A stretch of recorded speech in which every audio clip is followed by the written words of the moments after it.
Mayong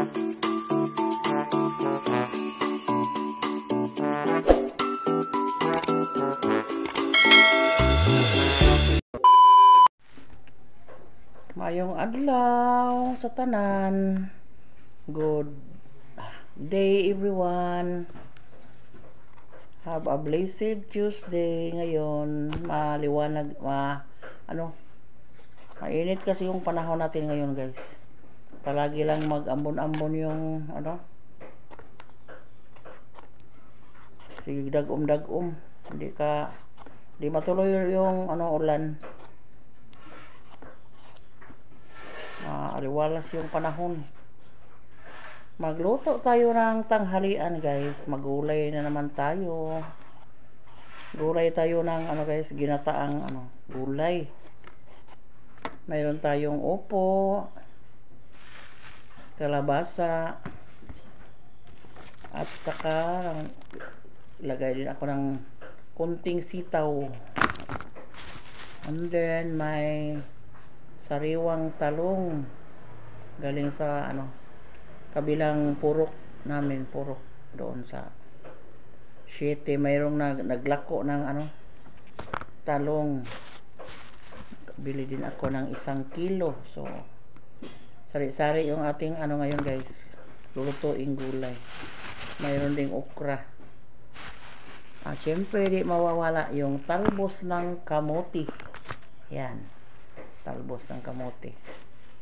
Sariwa din, bagong pitas.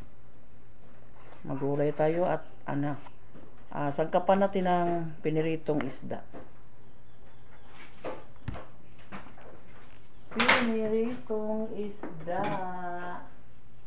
Yan, nagprito kasi ako ng isda. Magsahog tayo, parang masarap yung ating gulay.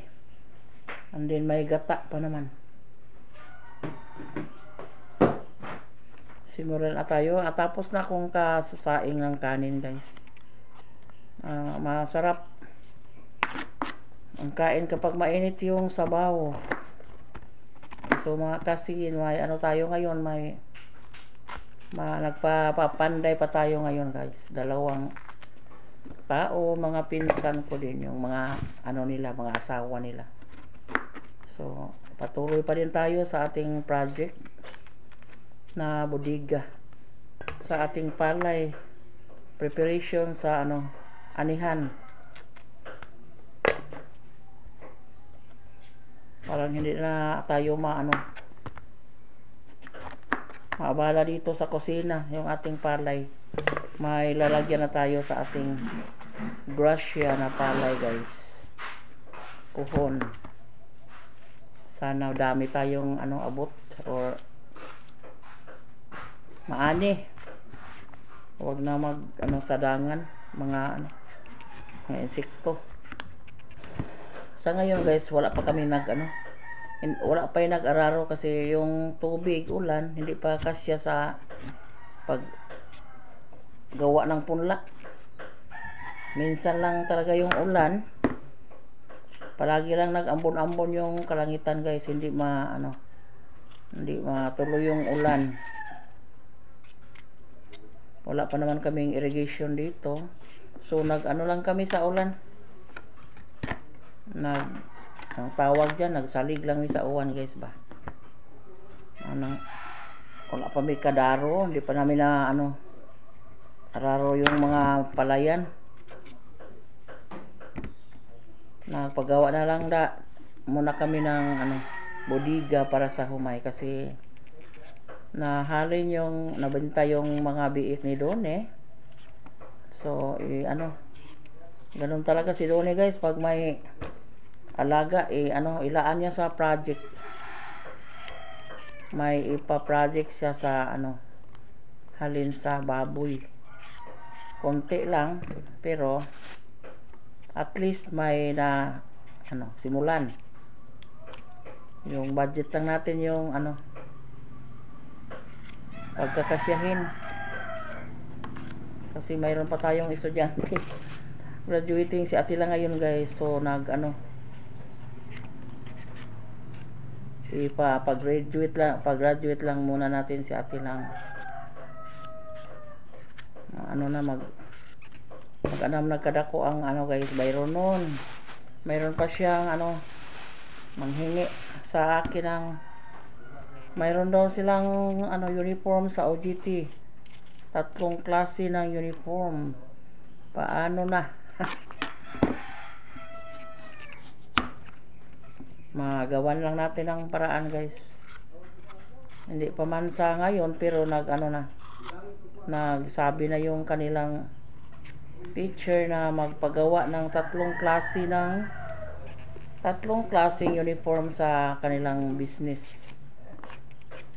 OJT sila ngayong ano, first semester ata yung ano nila, magsimula sila sa kanilang OJT.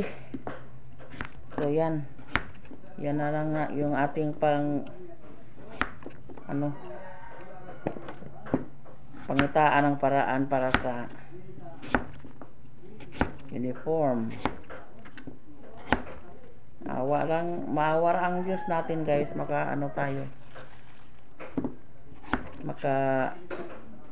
kita pa tayo ng pang uniform sa OJT ni Ate lang. Unahin muna natin yung school supply siguro, yung mga apo ko si Shalyn may magbili na ni Shalyn ng school uniform at saka yung school supply. Yung si Jisame na lang kasi yung mama ni Jisame guys hindi pa punta, nandoon pa sa Maynila kasi ang lungkot ng bata kasi iniwan ng mama kasi nalimpad sa gawas, ngita ng trabaho sa nag-apply ng OFW, DH yan, nandun na sa Maynila, hindi pa nakalipad sila kasi mayroon pang training daw. Nagti-training pa si Christine doon sa Maynila. So si Jisame nandito sa amin kasi malapit lang yung bahay nila. Kapag may may trabaho sa kanyang papa. So nandito lang si Jisame sa amin. Sabi daw, klase na nila ngayong first week sa July. Klase na ng mga bata. Yun na lang yung ating paglalaanan sa ating sana maubos yung mga natin, panindang walis. Natumal ngayon yung binta ng walis guys ba, hindi masyadong mabinta ngayon kasi sabi nila gutom, bugas yung unahin nila pagbili. Huwag lang muna yung walis, bigas lang yung ilang uunahin, sabi ng pinsan ko na naglalako lang sa iba't ibang bayan. Hindi natin guys, pugos yung mga tao kasi gutom ngayon, walang ani na, yung mahal pa naman ang bigas ngayon guys.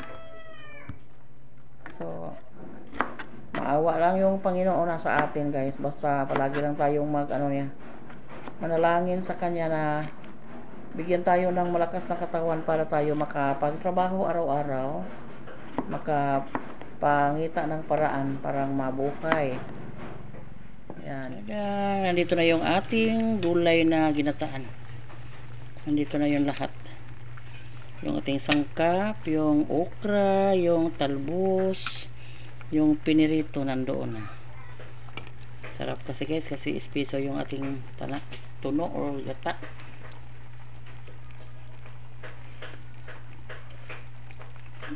Sarap na. Sarap na sa panglasa. Yan na yung natuli nila ngayong pangalawang araw guys. So naka na sila. Nabakbak na yung dating yan, naging 1 kwarto na. Floringan pag na dito. Tapos na sila sa babaw. Uminto muna sila ngayon kasi nagtanghalian pa. Katapos lang nilang tanghalian, umuwi muna sila sa kanilang bahay kasi malapit lang. Unahan lang gamay ko yung kanilang bahay guys. So, yun ang sa ngayon magpagabas pa na ng kahoy kasi wala silang gawing damba stairs sa paglagay na nila doon ng hollow blocks hanggang sa bubong. So wala silang magawa ng stairs sa kanila, yung tawag yun ng damba. So magpagabas pa si Donnie sa mayroon kaming biniling isang punong lubi, niyog. Yan, magpapagabas pa sa ngayon. Yun yung natapos nila kanina guys.